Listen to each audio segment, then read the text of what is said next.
की अकल ठिकाने लग गई। बीरबल से पूछा गया, इस हिंदुस्तान में कौवे की तादाद बताओ, दिल्ली में कितने कौवे हैं बताओ। बीरबल ने समझ लिया कि ये तो उल्टा सीधा सवाल है, इसका उल्टा सीधा ही जवाब देना होगा। कहा कि हुजूर, दिल्ली में कौवे की तादाद 5555 है। तो लोगों ने कहा तेरा दिमाग ख़राब हो गया है, तुम्हें कैसे पता चल गया कि 5555 है? कहा कि यकीन नहीं तो गिन लो, बाप से भेंट हो जाएगी। तीसरी मिसाल आपके सामने आ रही है। 20 साल के बाद एक गैर मुस्लिम मुसलमान हुआ। 20 साल के बाद एक गैर मुस्लिम मुसलमान हुआ। अब वो उठता था राम राम, बैठता था राम राम, उठता था राम राम, बैठता था राम राम। लोगों ने कहा कैसा मुसलमान है, उठते बैठते राम राम ही कर रहा है। तो उसने कितना प्यारा जवाब दिया, बरसों का राम आहिस्ता आहिस्ता ही निकलेगा, इतनी जल्दी नहीं निकलेगा। इस हिंदुस्तान का बादशाह गुजरा, उसका नाम था औरंगजेब। दुआ कीजिए अल्लाह उनकी कब्र को नूर से भर दे। और हिंदुस्तान का नवाब था शिवाजी। शिवाजी और औरंगजेब बादशाह की लड़ाई हो गई। औरंगजेब ने शिवाजी के महल को, किले को घेर लिया, शिवाजी को बाहर निकलने ही नहीं दिया। दाना पानी जब ख़त्म हो गया तो शिवाजी ने अपनी माँ से कहा अब क्या करें, दाना पानी ख़त्म हो चुका है और मेरी जान का दुश्मन, खून का प्यासा औरंगजेब चारों तरफ से मुझको घेरे हुआ है। देखिए हिंदुस्तान कितना प्यारा, कितना खूबसूरत था। तारीख के हवाले से सुनाने के लिए जा रहा हूँ, इसको ध्यान से सुनिएगा, पयाम इंसानियत आप सुन रहे हैं। शिवाजी का राशन ख़त्म हो गया, दाना पानी ख़त्म हो चुका है, चारों तरफ से दुश्मन औरंगजेब के लश्कर ने घेर रखा है। तो माँ से पूछा कि करें क्या करें?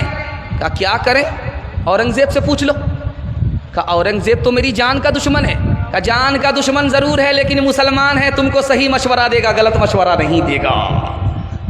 माँ ने कहा है शिवाजी से कि बेटा राशन ख़त्म हो गया, किसी से पूछना नहीं, औरंगजेब से पूछो। तो शिवाजी ने कहा कि औरंगजेब से कैसे पूछें, वो तो मेरी जान का दुश्मन है, खून का प्यासा है। कहा ये ज़रूर है कि वो तुम्हारी जान का दुश्मन है लेकिन मुसलमान है, तुमको गलत मशवरा नहीं देगा, सही मशवरा देगा। अब शिवाजी ने औरंगजेब से कहा मेरा राशन ख़त्म हो गया।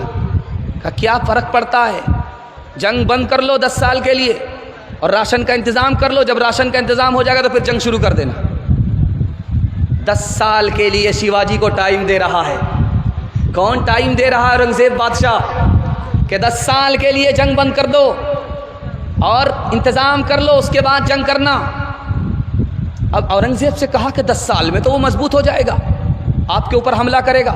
तो औरंगजेब का जवाब सुनिए, मेरे नबी ने अपने दुश्मन से 10 साल के लिए जंग बंद किया था, मैंने अपने नबी की सुन्नत पर अमल किया है, मुझे यकीन है कि जो सुन्नत पर अमल करेगा वही कामयाब होगा। मैंने नबी की सुन्नत का दामन थामा है, मैं ही कामयाब रहूँगा।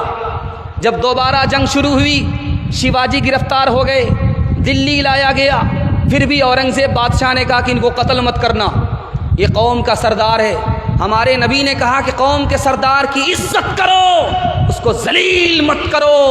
ये था खूबसूरत हिंदुस्तान, ये था खूबसूरत समाज, ये था भाईचारा, ये था औरंगजेब बादशाह का पयाम इंसानियत। दूसरी मिसाल आपके सामने आ रही है। ट्रेन में सफ़र हो रहा है, दुआ कीजिए अल्लाह उस आलिम दीन की कब्र को नूर से भर दे।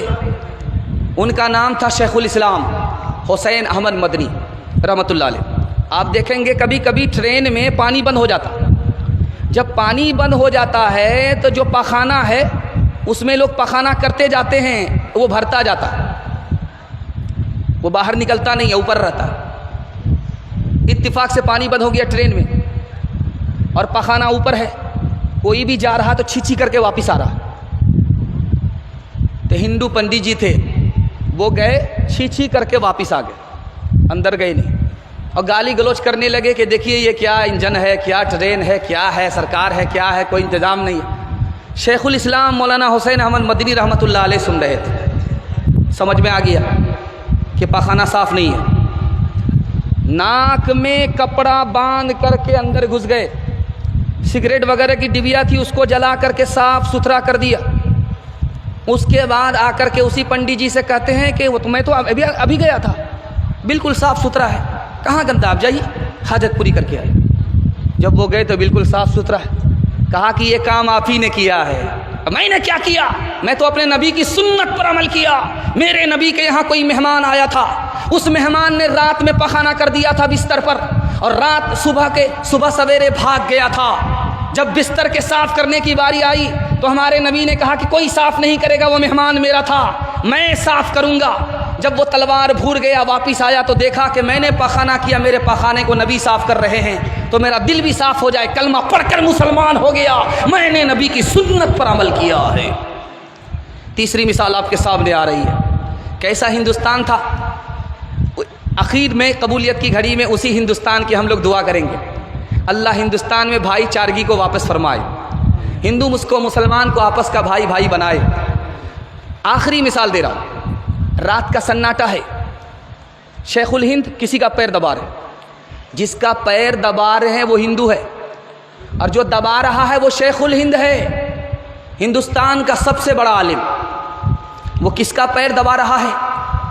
एक हिंदू का पैर दबा रहा है। शागिर्द आए, कहा कि हुजूर आप पैर दबाएंगे इतने बड़े आलिम होकर के, मैं पैर दबाऊंगा। तो कहा कि नहीं, तुम नहीं दबाओगे, मैं दबाऊंगा, क्योंकि ये मेरे मेहमान हैं।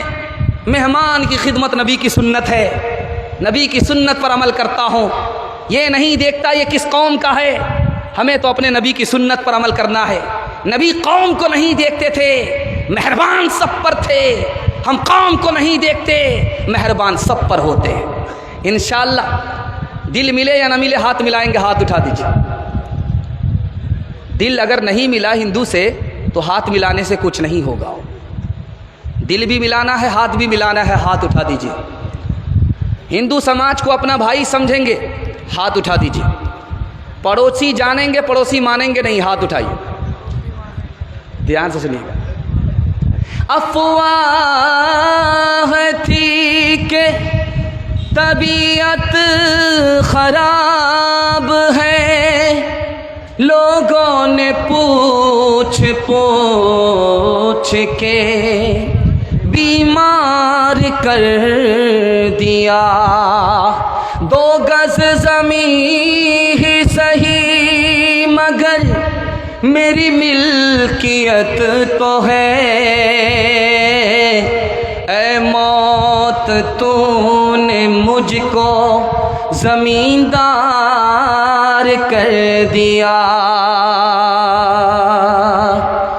मैं जब मर जाऊं तो मेरी अलग पहचान लिख देना, बिना पहचान का शहरी हूँ ये उन्वान लिख देना। मैं गलती से मुसलमान हूँ, इसी मिट्टी का पुतला हूँ। यहाँ अजदाद मिट्टी में मिले ये शान लिख देना। लहू में दौड़ता फिरता रहा मेरे वतन हमदम, लहू से मेरी पेशानी पे हिंदुस्तान लिख देना। लहू से मेरी पेशानी पे हिंदुस्तान लिख देना। सारे जहां से अच्छा हिंदुस्तान हमारा, हम बुलबुले हैं इसकी ये गुलसिता हमारा। सारे जहां से अच्छा मजहब नहीं सिखाता, आपस में बैर रखना। हिंदी है हम, वतन है हिंदुस्तान हमारा। सारे जहां से अच्छा। पैगाम निकल गया, आखिरी पैगाम रह गया, 3 मिनट का है। इजाज़त देंगे तो सुनाऊंगा। इजाज़त है? दोनों हाथ उठा दीजिए इंशाअल्लाह। ध्यान से सुनिएगा। आज एक तूफ़ान खड़ा है, हर आदमी को मकान बनाने की फ़िक्र है। ज़िंदगी छोटी है, लेकिन वो प्लान क्या बनाता है? 50 साल का मकान होना चाहिए, 70 साल का मकान होना चाहिए। प्लान